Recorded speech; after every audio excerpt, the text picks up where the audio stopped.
Alors nous voici maintenant dans Betaflight Configurator.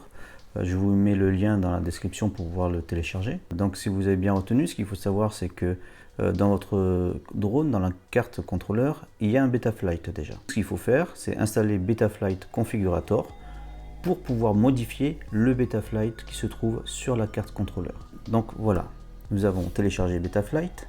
Maintenant, je prends un câble USB micro USB que je branche sur la carte contrôleur du drone et ensuite en USB sur le PC. Voilà. Vous voyez en haut à droite, au niveau du port, il est passé automatiquement sur le COM8. Ça veut dire que mon drone est connecté sur le port COM8 de l'USB. Donc maintenant, je fais connexion.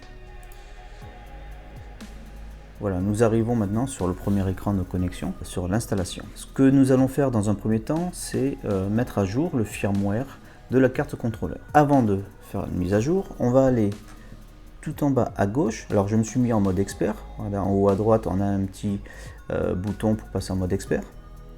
Tout en bas à gauche, dans les menus, vous allez sur le menu CLI. C'est pour taper en fait des lignes de commande. Donc vous tapez version. Cela va vous donner des informations sur votre carte contrôleur. Donc, dans mon cas, pour le FUS X111 Pro, on voit que la carte contrôleur, c'est Matek F411, une version 4.1.1 du 15 novembre 2019. Donc, c'est cette cible-là qu'on va vouloir mettre à jour. On revient sur installation. On se reconnecte.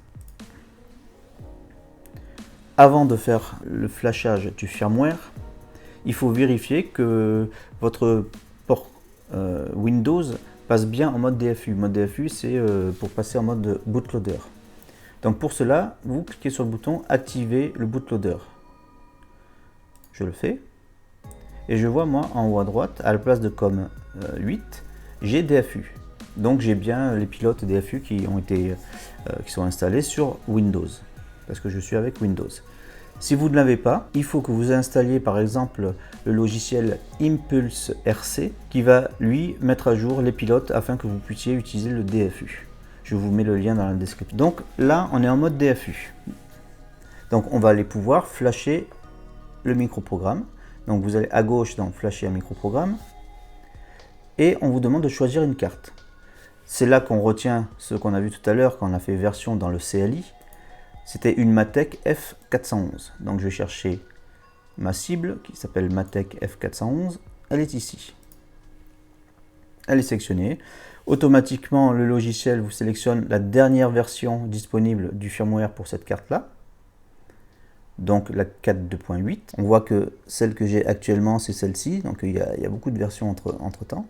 Donc on sélectionne celle-ci. Ensuite, en bas, on clique sur le bouton charger un micro-firmware en ligne. Donc on clique. A priori, je l'ai déjà. Il est chargé. OK. Donc maintenant, il ne nous reste plus qu'à faire le flashage. Donc on clique sur le bouton en bas, le deuxième, flasher le micro-programme. Donc on vérifie qu'on est bien sur le bon. Le STM32F411 du 27 novembre 2020. Et on flash. Alors là surtout ne déconnectez rien, laissez faire, attendez à la fin. Normalement si tout se passe bien, on doit avoir un message comme quoi ça s'est bien passé. Et le port repasse sur le port COM8 pour moi.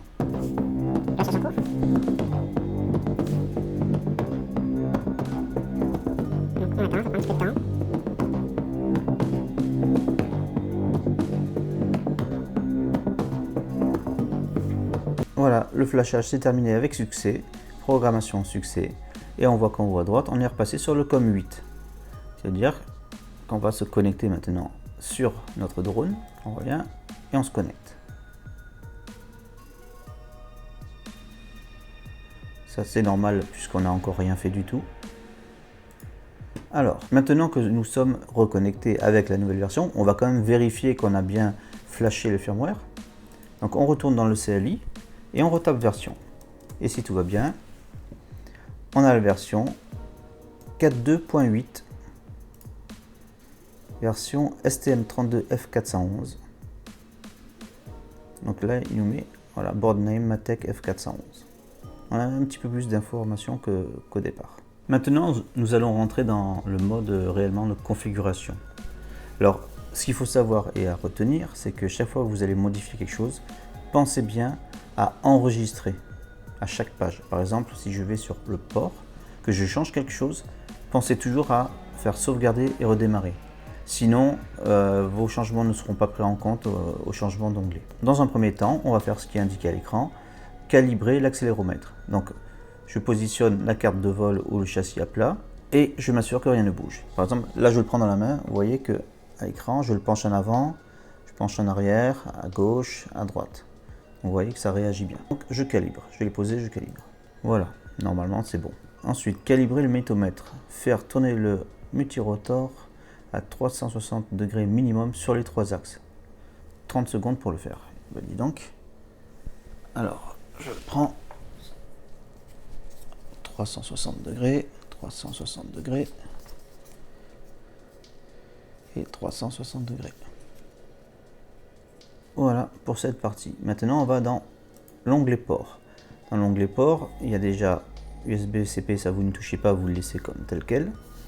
L'UART 1, c'est pour le VTX, donc la transmission vidéo. Donc celle-ci est déjà activée par défaut. Et normalement, elle est sur le bon VTX. Il me semble que c'est celui-ci. Ensuite, l'UART 2, donc il s'est automatiquement activé donc, au niveau de Serial RX. C'est lorsque j'ai soudé la carte du récepteur pour la radio, c'était sur l'UART 2. Donc jusque là, on est bon. Dans le futur, je vais ajouter la carte GPS. Il faut savoir que la carte GPS voudra la connecter sur le même UART que le VTX. Ensuite, au niveau entrée capteur, on sélectionnera ici GPS quand on l'aura mis en place. Alors, ce qu'il faut savoir que pour le GPS, à la soudure, donc on devra le souder au même endroit que le VTX, mais il y a un sens de câblage. Mais ça, ce sera expliqué lors de la vidéo concernant le GPS. Donc, jusque là, on est bon. On sauvegarde et on redémarre. Je me reconnecte. Voilà. Je reviens dans le port. Alors je vois une note. Toutes les options ne sont pas valides si le contrôleur détecte une erreur dans les ports série seront réinitialisés aux valeurs par défaut.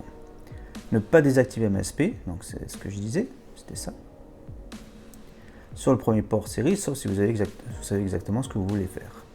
Alors attention, le VTX n'a pas été correctement configuré et sans elle, le contrôle VTX ne sera pas possible. Veuillez configurer la table VTX dans l'onglet émetteur vidéo. Donc je vais dans émetteur vidéo. Voilà. Cet onglet permet de configurer les valeurs de votre émetteur vidéo VTX.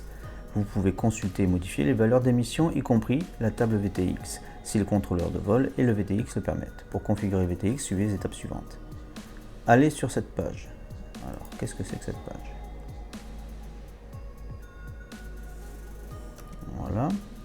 Trouvez le fichier de configuration de votre VTX dans votre pays et le télécharger.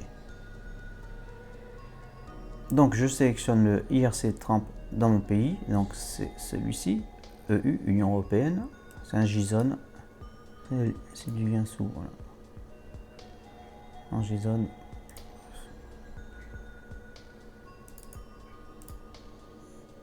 Surcharger à partir du fichier ci-dessous. Choisir le fichier de configuration téléchargé précédemment et le charger. Vérifier que tout est correct. Ouais, je suis débutant, je rappelle, tout est correct. Est-ce que je vais le savoir?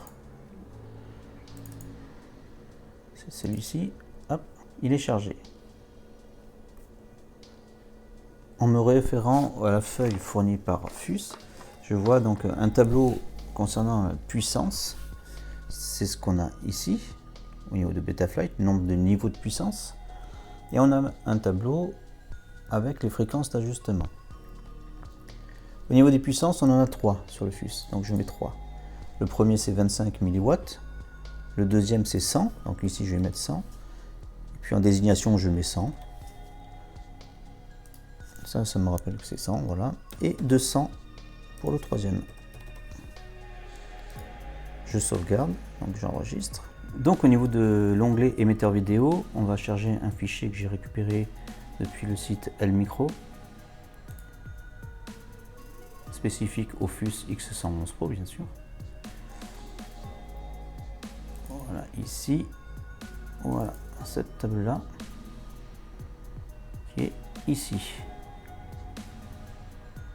Là, ok, on enregistre. Voilà, on a enregistré la table, normalement c'est la bonne, enfin j'espère. Donc je vous mettrai ce fichier en téléchargement dans la description. Maintenant on revient sur port et on voit qu'on n'a plus l'information comme quoi le VTX n'est pas configuré correctement. Le protocole moteur, donc c'est un D-Shot 600, il faut le laisser comme ça. Je vous encourage à activer motor stop afin que les moteurs ne tournent pas lors de l'armement. Pour la valeur des gaz minimum, on met 4,5% parce que j'ai vu que dans d'autres vidéos sur la configuration, on mettait 4,5. Donc on va mettre pareil. Mais bon, je pense qu'entre 4,5 et 5,5, il n'y a pas énormément de différence. Ensuite, regardons un peu plus bas. Donc au niveau du taux de rafraîchissement, ça je n'en sais rien du tout, on va laisser comme c'est. Par contre, baromètre et minutomètre, on peut l'enlever puisque de toute façon, je ne pense pas qu'on ait ça. Ici, on peut mettre le nom qu'on veut, c'est ce qui s'affichera sur l'OSD. Voilà. L'angle de la caméra. Moi, au simulateur, je mettais, je crois, 15 degrés, me semble, au départ. Je pense que ça peut être pas mal. Ce 0 degré, en fait, la caméra est droite, donc on filme droit. Quoique, au départ, ouais, on va laisser comme ça. Sachant que plus on va augmenter l'angle, donc la caméra va regarder vers le haut. Et si, quand on avance le drone, on veut voir devant soi, il va falloir que le drone se penche en avant de l'angle qui est ici, pour que la caméra soit parallèle face au sol. Mais plus on penche le drone, plus il ira vite. Donc ça veut dire que plus l'angle sera important, plus le drone ira vite. Donc au départ, il vaut mieux mettre un angle faible. Ensuite, on descend un peu plus bas au niveau du récepteur. Donc on va laisser tel quel. Je suppose que c'est le bon, S-Bus. Ici, j'ai mis sur le iBus. Ensuite, Soft Serial Télémétrie, je ne sais pas du tout ce que c'est, à quoi ça sert. Donc pour l'instant, je vais le laisser. LED Strip, bien sûr, on l'active, puisqu'il y a des LED sur le FUS. PMC, transpondeur, Air Mode permanent, l'OSD Dynamic Filter, non, on va le désactiver. Voilà, et puis ensuite tout le reste, configuration Beeper, on s'en laisse. J'ai juste désactivé pour l'USB. Comme ça c'est du bipé quand on connecte l'USB. Et donc maintenant on sauvegarde. On démarre, on se reconnecte. Donc maintenant on va aller voir sur récepteur. J'ai la radiocommande qui est allumée. On vérifie que tout fonctionne bien. Donc chaque élément.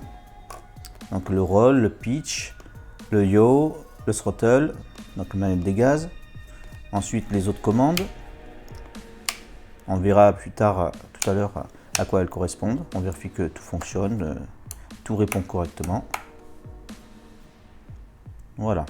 Hop, et le dernier variateur. Voilà. Donc là, tout fonctionne. Je n'ai rien modifié dedans. Donc moi, j'ai laissé par défaut pour l'instant. Ensuite, on vient sur la partie mode, donc qui est très intéressant et qui est très important aussi.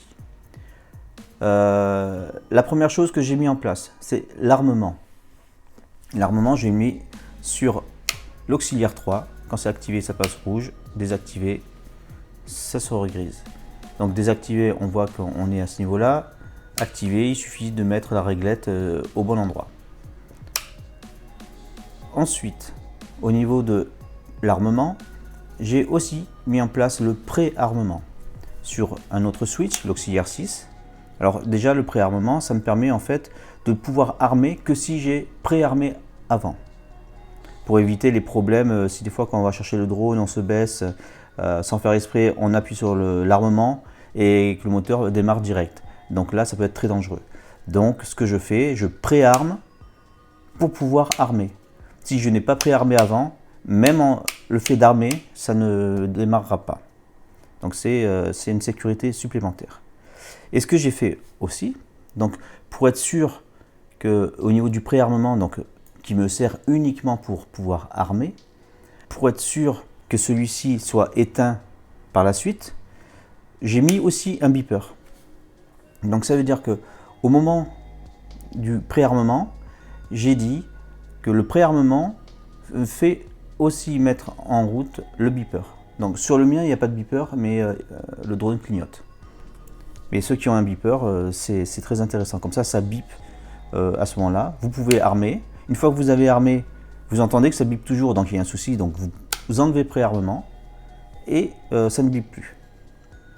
Donc c'est pour être sûr de ne pas oublier d'enlever le préarmement. Voilà, donc comme je viens de le dire, du coup, j'ai mis un beeper sur une des actions. Sur l'auxiliaire 5, j'ai mis le beeper. Si des fois je dois aller chercher, ça je le fais biper et je peux le retrouver. Et quand je passe au troisième niveau, parce que l'auxiliaire 5 c'est celui qui a 3 niveaux, quand je passe au troisième niveau, donc il bip toujours, mais j'ai mis dans le mode turtle. Donc pour pouvoir retourner l'appareil si il est à l'envers sur le sol. Et ça bip toujours. Ça je sais dans quel mode je suis.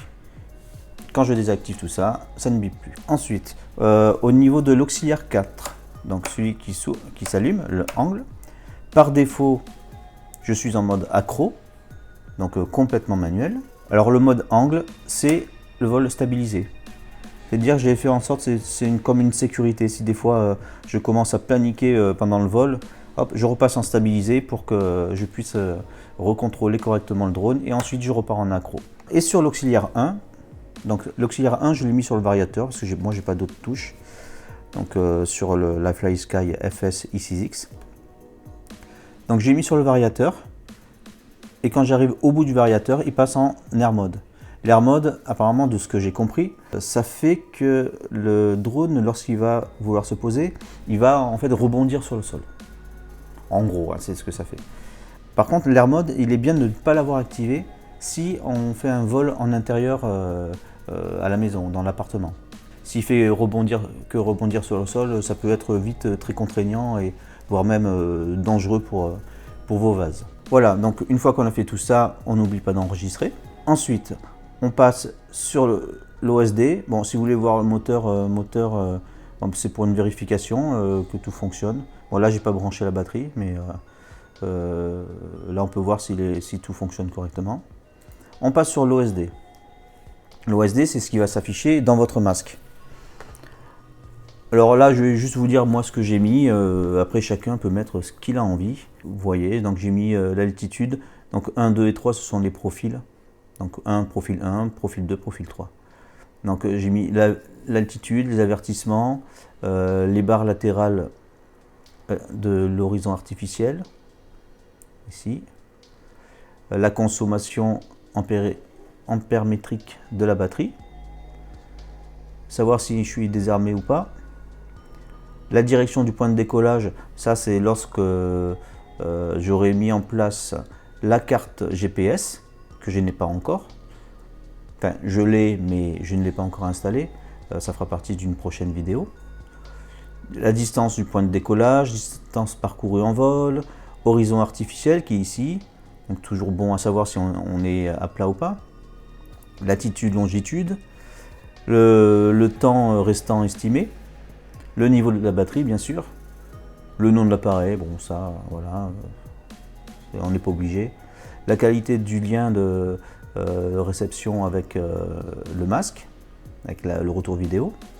Et la tension de la batterie. Et un viseur, bon le viseur, je l'ai mis, peut-être que je l'enlèverai plus tard, on verra. Ensuite, à droite, je n'ai rien touché, j'ai laissé comme tel quel. Voilà, j'ai juste désactiver le beeper visuel et le reste il me semble que j'ai laissé par défaut. Non, au niveau des statistiques de vol, j'ai mis un peu ce qui me semblait intéressant, mais voilà. Et puis dernière partie, ce qu'on va aller voir. Donc bien sûr, chaque fois que vous modifiez quelque chose, n'hésitez pas à sauvegarder. Enfin, n'oubliez pas de sauvegarder plutôt. Vous pouvez aller voir le bandeau LED. Donc là, avec le FUS X111 Pro, j'ai une rampe de LED à l'arrière, une rampe de 8 LED. Alors comment ça fonctionne?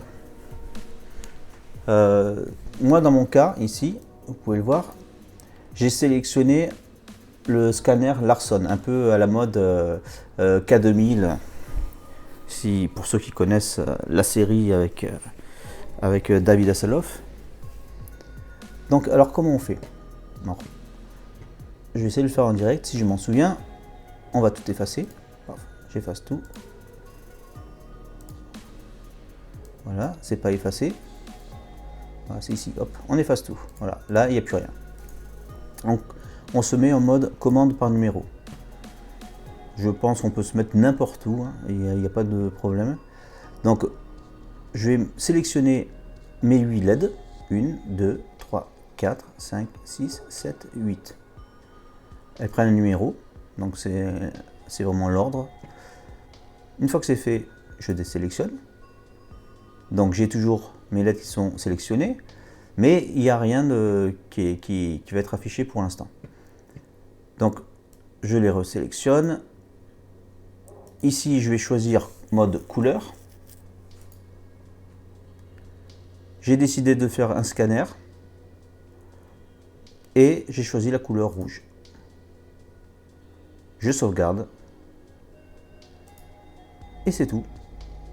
Voilà, maintenant j'ai mes LED qui sont prévus pour fonctionner en mode K2000.